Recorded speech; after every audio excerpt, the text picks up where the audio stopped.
गणितात हुशार म्हणजे हुशार. कुणी असं स्पष्ट बोलत नाही, पण बऱ्याच जणांना असंच वाटतं. आणि मग गणितात हुशार नाही तर मग हुशार नाही का मग? शालेय प्रगती चांगली असेल ना तर पैसे मिळवणं सोपं असतं.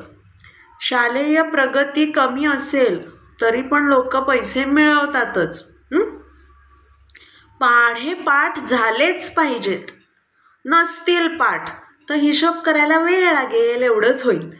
आणि जेव्हा मला हिशोब पटकन करता आला पाहिजे अशी गरज वाटेल तेव्हा मी स्वतःहून पाढे पाठ करेन. बरोबर की नाही?